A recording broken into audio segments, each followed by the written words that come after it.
Hey, everybody, this is Jake Haupert, co-founder of the Transformational Travel Council. I am coming to you from beautiful Baja, California, not too far from one of our guests here, Chip Conley, also down here enjoying the sun. I might be enjoying the sun a little bit too much, but given these COVID times, we're all broadcasting from wherever we are, and this is where I am today. So I apologize if the lighting is off. But anyway, let's get right into it. And first, we wouldn't be able to go any further without acknowledging the folks at World City for the opportunity to share a little bit of our perspectives and our ideas and insights around the future of our cities. Specifically, I want to say thank you to Chris Fair and Tom G. Our topic today is creating and branding transformational urban destinations for the post-COVID traveler. With cities fighting for recovery, visitors and investment don't just need to pivot their branding, they need to undergo a transformation as urban destinations for the post-pandemic traveler. In this panel, we're going to chat about how destinations and DMOs need to adapt and contribute to designing and building post-COVID transformative destination committed to regenerative thinking and resilience. Welcome, guys. Great to be here. So everyone's talking about transforming tourism. There's no doubt that that tourism is evolving, and it seems to be going into a pretty beautiful place from my perspective. We have obviously been in a little bit of an introspective period of late, and had an opportunity to really reflect on things we can do better personally and professionally. And you know, there's this quote that I often think of when I think about the times that we're in right now, and that is, the cave you fear to enter holds the treasures you seek. And that comes from Joseph Campbell. And it's no doubt to me that we've been in that cave, we're in that cave, but we're finding treasures. And the treasures are this opportunity to build back a tourism that is more conscious, more virtuous, and more prosperous. So with that, I'd like to kick it to the panel here. If we could get started with let's see, who do I want to call on? Let's go with Brian. Maybe you could give us a little short intro and tell us why transforming tourism is important to you and important to all of us. I started off as an international tour operator, and we integrated the tenets of ecotourism into everything that we did, which led to this notion of, could these same tenets apply to the mainstream travel and tourism industry? So colleague and I founded Sustainable Travel International with the idea that we could create replicable tools that could be contextualized and scaled up in tourism businesses and eventually destinations of all shapes and sizes. After 14 years of that, I had an opportunity to lead the Guyana Tourism Authority for a couple of years and realized for the first time, albeit perhaps a little late, that net positive impact tourism was possible, that tourism, when it's well managed, could have not only positive environmental outcomes at scale, but socioeconomic, as I think we all know, as well. So I say why transformational travel and the transforming of tourism is critically important is, when it's not well managed, it's extractive in nature, but when it is well managed, it can create those ever so desired positive outcomes across the board. Fantastic. Chip, tell us a little bit about yourself and why you think transforming tourism is important. Sure. First of all, honored to be here, especially with this panel. So my name is Chip Conley, and I have spent the last 34 years in the travel business, first as a boutique hotelier, creating a company called Joie de Vivre, ran that company for 24 years. And then for the last 8 years, deeply embedded in Airbnb as the modern elder, which we'll get back to. My feeling, when I think about tourism, I actually love to think about that relative to travelers. Tourists versus travelers. A tourist tends to be extractive and tends to be a passenger, not necessarily in an active role. And I think helping people to see that being a traveler is much more enjoyable, but most importantly, it means that we actually respect the places we go to. You know, there's a lot of places in the world that have been over touristed, and you know, we've loved them to death. So I actually think transformation in the context of travel and tourism is learning how to make sure that we leave the places that we visit better than when we arrived. And I think that we know that when it comes to camping and nature, but now we need to, I think, apply those same principles to cities. Yeah, absolutely, Chip. Yeah, in a lot of ways, travelers have been seeking it out for entertainment and brought this sense of entitlement and as you said, extraction. So absolutely, some behaviors need to shift in terms of the traveler and the travel trade. Anna, why don't you introduce yourself to our audience today?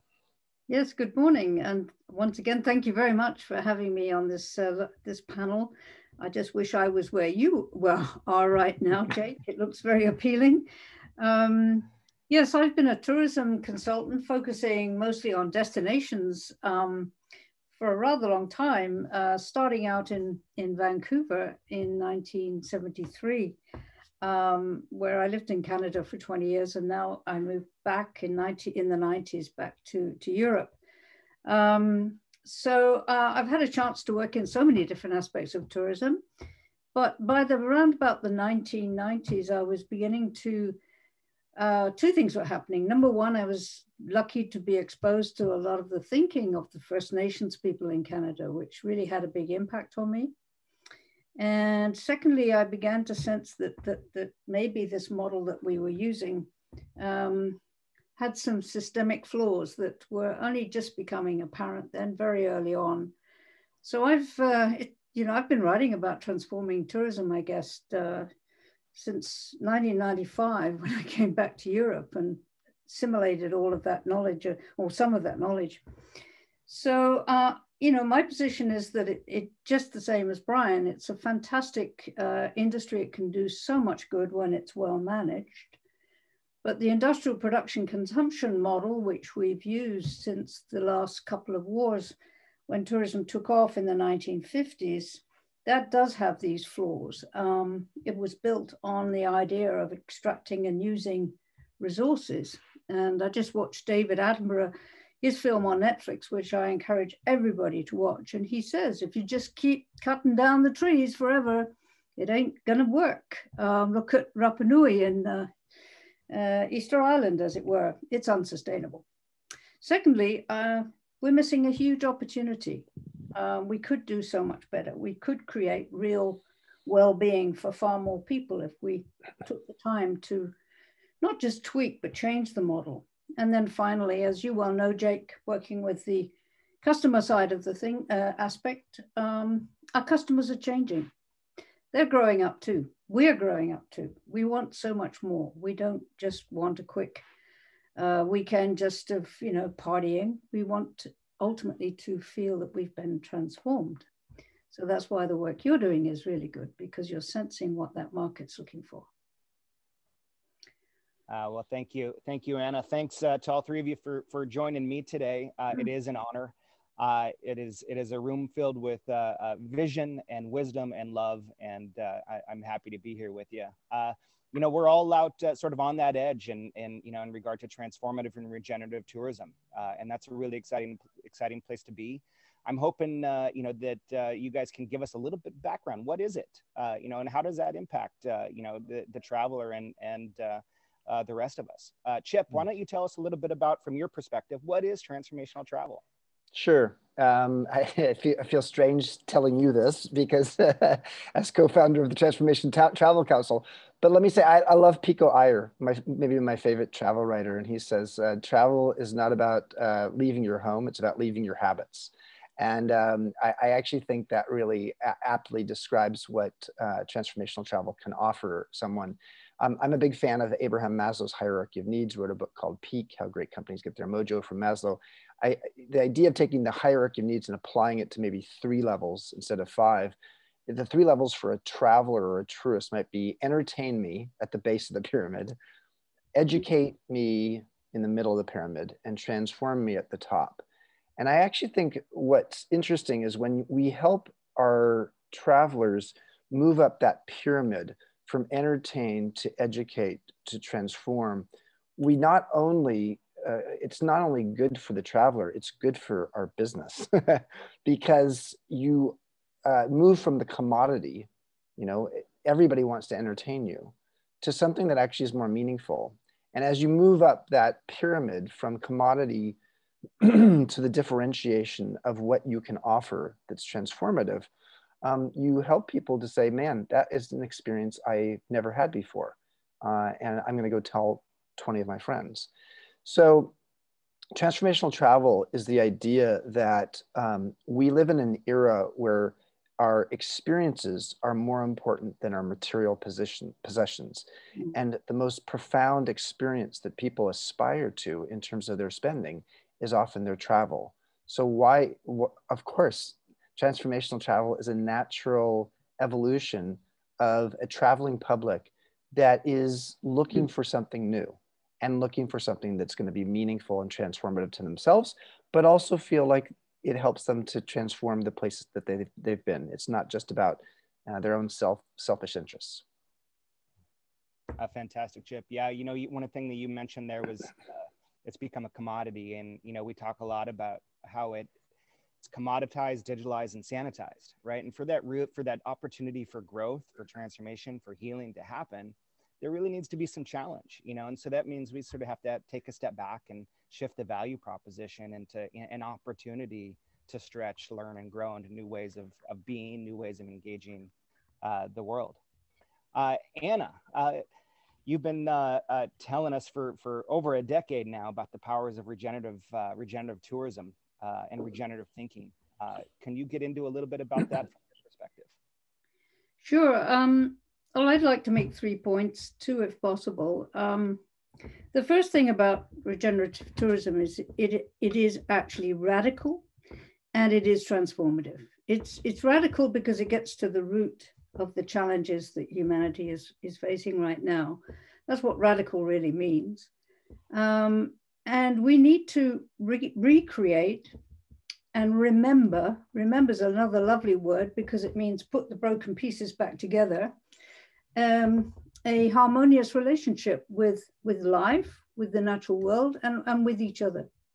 So in that sense, it is transformative. Secondly, and picking up the lead there from Chip, it's part of a long natural journey of growing up. As human beings, we leave this dying, now harmful industrial production consumption model behind. There's a maturation going on.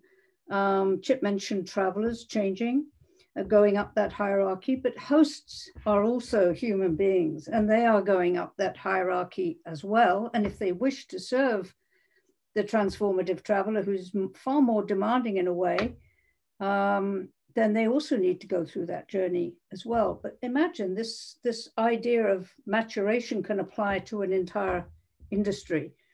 So it started with sustainability when we understood that we were actually perhaps needing to curtail our activities. We need to shrink our footprint, do less harm. And then even more recently, we've realized that we actually need to restore the damage we've done. So we move then from doing less harm to doing more good, planting trees, restoring wildland, cleaning the water of our waterways. But even that's not enough. We need to change the game. It's not about changing the position of the goalposts. So here's the challenge with regeneration. It requires a whole new way of thinking, a way of seeing and being, that we're not machines. The earth is not a resource we can extract value from. We're nature and we need to learn from her. So regenerative tourism applies the knowledge gained from multiple disciplines, psychology, deep ecology, biomimicry, etc., to create the capability to thrive and evolve. That's the bottom line, if you like. So I've probably taken up my few minutes, so I'll stop there. There are others that will come up in conversation. Fantastic, Anna. You know that my favorite thing about it is it's really based on universal truths. Absolutely. Based on universal truths that you know, we're all very fond of and can really lean into, as you said, you know, with biomimicry and, you know, nature really being a blueprint for how we can evolve. Nature's our best teacher. How do they interrelate transformative and regenerative tourism? Well, we touched on that a bit, but I'll elaborate. I think the ideas of evolution or maturation of tourism and we as a human species are in play. We're not sustaining what is, but we're evolving to what should be. It's all centered on thrivability. I think if we use our colleague Michelle Holliday's definition, when we talk about thrivability, we're talking about the informed intention and practice of creating the fertile conditions for all life to thrive at all levels. So yes, it requires, whether it's transformational travel at an individual traveler level or at an organizational level or at a destination level, changes in mindset, changes in behavior. We're clearly not talking about business as usual here. And it's not an add-on. You can't just exercise a few regenerative practices or transformational practices and expect to transform or to evolve. You have to take a holistic approach at a personal level or at a systems level. And then I think that's where you unlock the full systems value of being able to improve the overall well-being of not only the residents and the host communities and the environment that they depend upon, but the visitor as well, the traveler too. Can I add just add to that? Yeah. Yeah. I think particularly today in this post-pandemic, post-COVID world where everyone's talking about being sanitary, it's regeneration ultimately is about health. Health in the biggest sense of that word. Health actually means wholeness. So regeneration enables us to contribute to the well-being, the welfare. And I love that word wealth with 2 L's in it, as opposed to WEALTH. So the wealth of people and places. And it means asking different questions, like instead of how can we keep growing bigger, you know, more people, more spending, regardless of the cost, to pick up Brian's point again, how can we create the conditions for the people, whether they are our guests, our employees, our companies, our communities, to actually thrive. And the work I'm doing in New Zealand, they're looking at how can tourism contribute to the 4 capitals, you know, social, cultural, human, as well as natural capital. And it's a whole completely different approach, not an add-on in any way, shape or form. Yeah. Yeah, Anna, thank you for that. You know, like any trend, you know, everyone's, you know, wanting to jump on the bandwagon and you know, what is regenerative? What does transformative mean? You know, and we talk about practices and methods and frameworks. But before we really get into that, Anna, you know, can you tell us, you know, a little bit about what comes first? You know, what should we be focusing on as destination? Okay. Well, to me, I'm going to be provocative now, given the topic of the heading of this session, but it's not about a question of pivoting your brand. That comes a lot later, if it comes at all. Okay. I think it's really a matter of seeing the life around you, of experiencing the essence of your city as a whole and appreciating its diversity, its multiple facets. Because you can't approach regeneration with your head. You know, it's not something you can study intellectually. I've tried that. It's demanding, but that's not where it's at. It's we're being asked to apply all that it means to be a human, you know, our animal self, our feelings, our soul. So I'd ask this, why do we talk about the soul of a city and say this place is soulless? Well, we certainly don't say it's brandless. So there's obviously a power behind soul that transcends this notion of brand. Brand is something I think that we, you know, I don't want to be unduly negative, but it's something that we tend to stamp on something rather than we allow to emerge. And again, what really matters is the essence of a place. So I'd say, don't ask, how can I pivot the brand?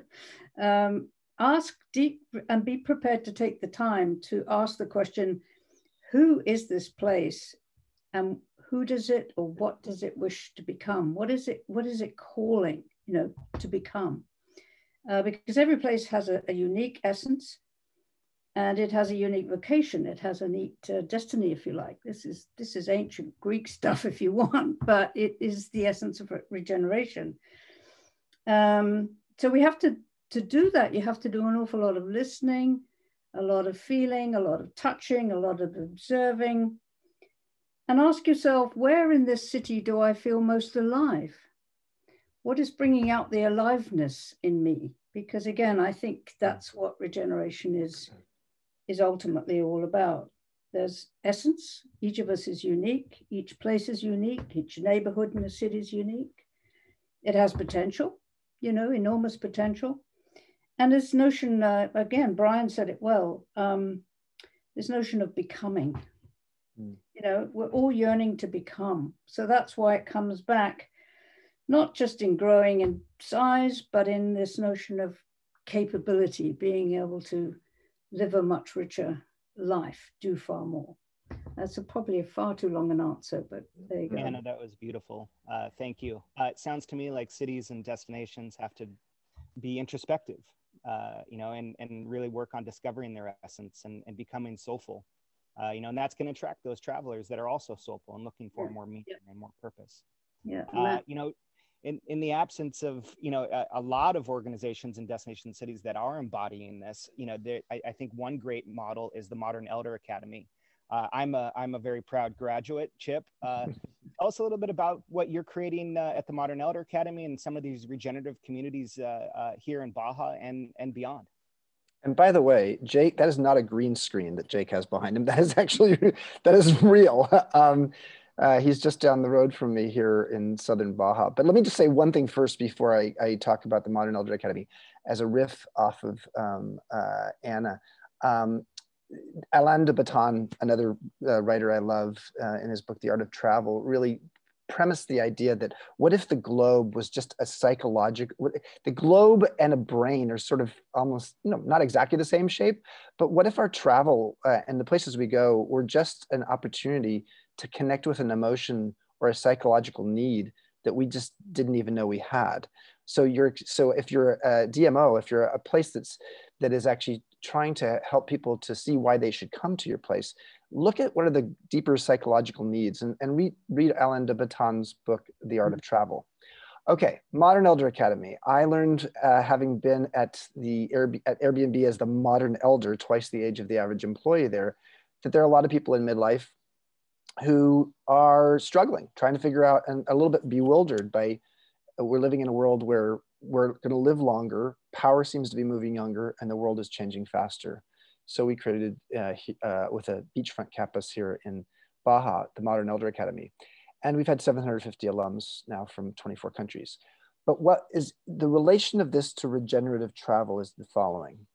One of the things we're looking at is looking at cities, especially in the continental US right now, that could create a regenerative community. What's so sad is it was 60 years ago, 1960, that Sun City opened in the US, and the idea of retirement communities became rampant. It's like age apartheid. Let's throw all the old people out there on a golf course with a clubhouse, let them drink all day, and then have ranch homes that are alienated from each other. That was retirement. And what if actually retirement could be regenerative? And actually, what if you had a regenerative farm in the middle instead if the nucleus was a farm, not a golf course? And what if you had a campus, a midlife wisdom school campus like Modern Elder Academy, teaching long life learning? And then what if you had a village of homes, primary homes and secondary homes, where people could actually live and buy into this kind of lifestyle, this regenerative lifestyle that actually connects with the indigenous community as well? This is what we've been doing here in Baja. We're now looking at doing it in the United States. What I would welcome destinations to consider is, how are you attracting the kinds of entrepreneurs who are going to help you elevate what's best in your community. And so much of the time, a city feels like they have to go do it themselves. But there's a bunch of, travel entrepreneurs out there who, if I were you, I would be going out and figuring out, how do I get them to come to my community and create something like an MEA regenerative community? And part of the reason that we're doing it right now is because we have been approached by cities and counties in the United States to say, we like what you're doing, come do it here. So that would be my advice to you. Fantastic.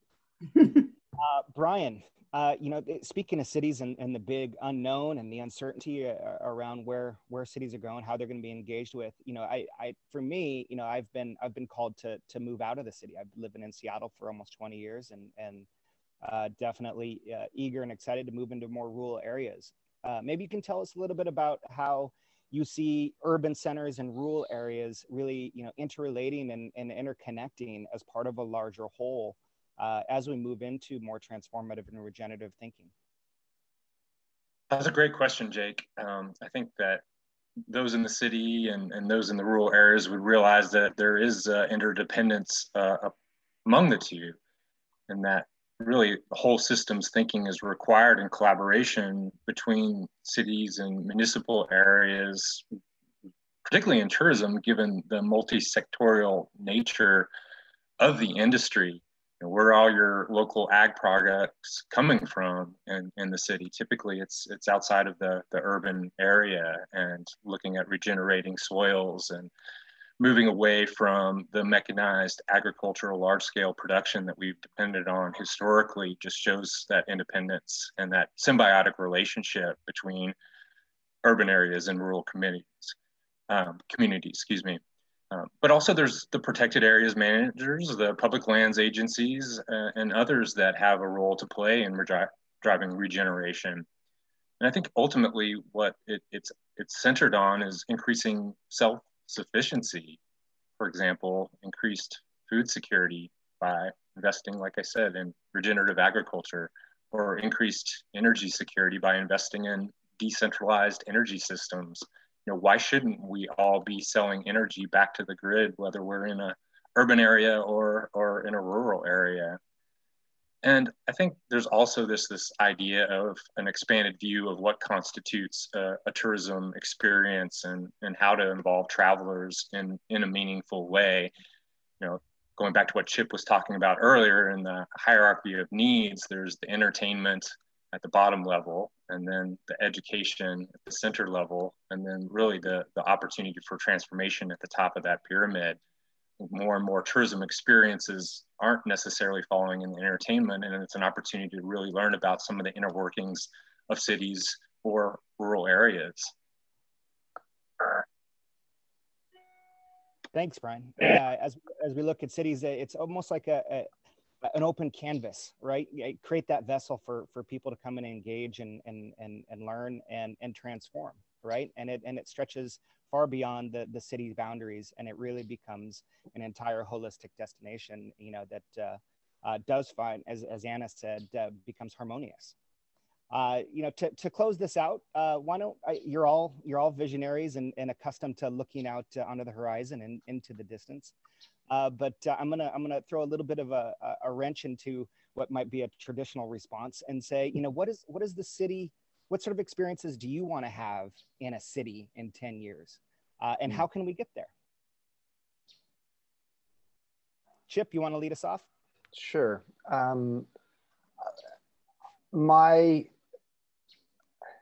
I think that I have two thoughts that are wildly different than each other. So let me introduce both those thoughts. Number one is, one of the beautiful things about cities is that they are social. When you're in a rural area, it isn't necessarily social. It's reflective, and it's you connecting with nature. But what a city has to offer is social. So both of my suggestions are going to be social. The first one is, I think the world needs a be the other day. What do I mean by that? The other is this person who's different than you. Often the other is the non-dominant demographic, the non-powerful demographic. And I actually think we all need to take a day, a year where we actually understand what it's like to be in the shoes of someone dramatically different than us. When you're traveling, you have that opportunity to get to know people and ways of being that are different than you. If you go to New York, if the Hasidic community would be open to it, again, post-COVID, wouldn't it be interesting to spend a day in the Hasidic community? If you're somebody who has never been exposed to the gay and lesbian world, wouldn't it be interesting to go to an LGBT pride ceremony or march or parade? If you're somebody who's never been exposed to evangelical Christians, wouldn't it be interesting to go to a celebration and spend a day with a family very different than you? I think that's one opportunity cities have, is the opportunity to introduce people that are to people who are very different than you, and figure out how do you do that without it just being serendipity. Then the other idea is the exact opposite. The other idea is birds of a feather flock together. How do I find people in your city? If I'm coming to Glasgow, Scotland, how do I find people in Glasgow that are like me, that have similar interests, similar tastes? How do you, as a DMO, give me that?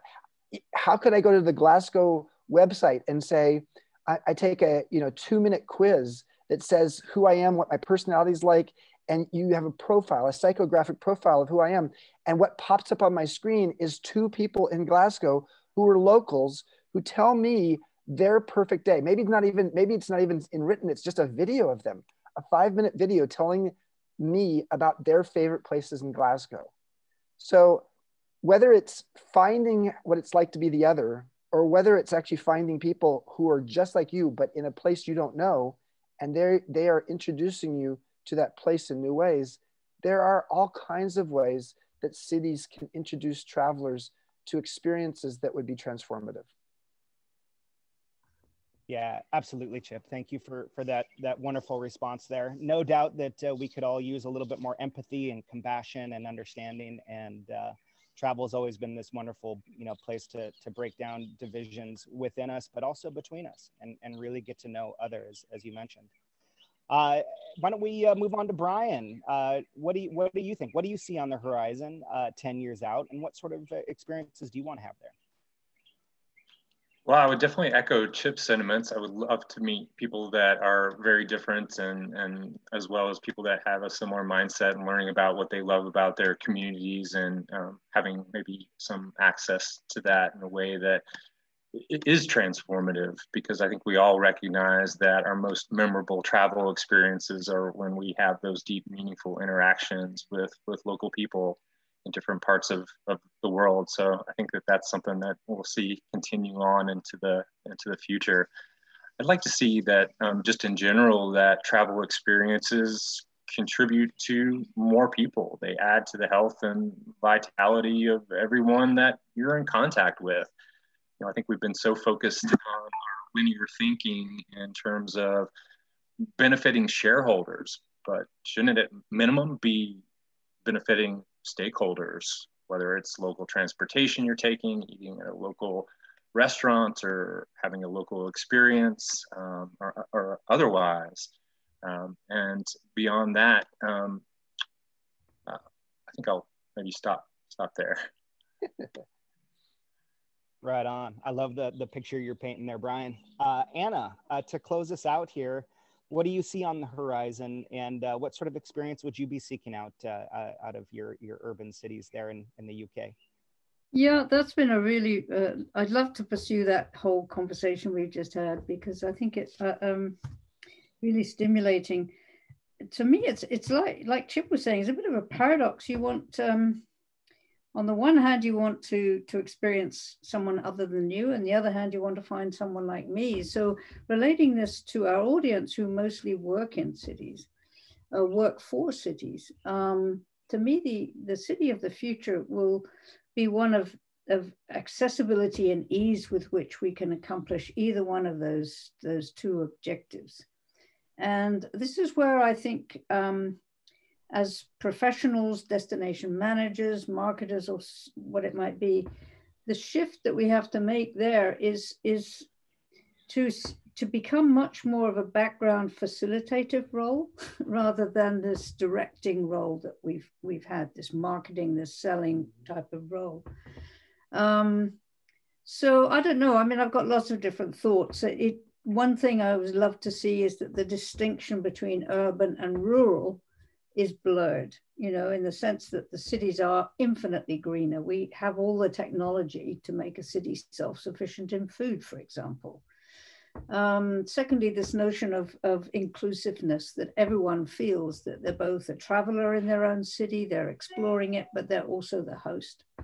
And how can we attract that engagement? In Flanders, for example, they're doing something really interesting. They're finding out what people's real passions are and then encouraging them to invite people into the community to experience their passions. So that's a step in the direction that Chip is talking about. I think that there are so many different ways one could try and express this, but I think we're really talking of a much more of a human, allowing the natural spontaneity that exists within each human being to be welcoming and to be hospitable to occur. But to do that, we're going to have to break down quite a bit of fear, a bit of stereotyping. So instead of focusing right now we're focusing on how do we attract people from outside our city into our city. Perhaps in the short run over the next year, while there are still constraints on movement, how do we really activate getting to know who we are in the city? Because when we do that, we automatically extend our capacity for hospitality and welcome. And ultimately, this is a people business. It's not a systems business. It's not it's utterly, human. It's the most ancient human activity apart from reproduction that I can think of, and that's welcoming a stranger into your home. So there you go. Thank you, Anna. Yeah, no doubt. I mean, we're relational beings, and we travel for those encounters with others. Yeah, and that's what really gives it its power. And the more authentic, the more real, the more genuine, the more regenerative, the opportunities for us to really connect, with others and self is just incredible. And I'm really excited to see how cities evolve. I know it's a really challenging time for many, but this great summit, this travel festival is such a really fantastic opportunity for us to reimagine and revision, which is beautiful. I also like the idea of it is about depth and not distance, right? You don't have to travel far away. You can go into your own cities with fresh eyes, so true. And an open heart, and seek out those connections with others, and find your playmates and go have fun too. So with that, I want to say thank you to the three of you. I'm obviously big fans of each of you, and I really enjoyed this opportunity to connect with you guys this morning, and looking forward to the next time. And I hope that everyone that is watching will continue to engage with the World City. There's amazing content across the board. This is just one of them, so I encourage you to keep diving in deep, and rethinking your own place in all of this. So with that, thanks, Chip, Brian, Anna. What a pleasure. Thank you. Thank you, Jake. Great. Thank you. Thanks, Jake. Thanks to World City too, the organizers.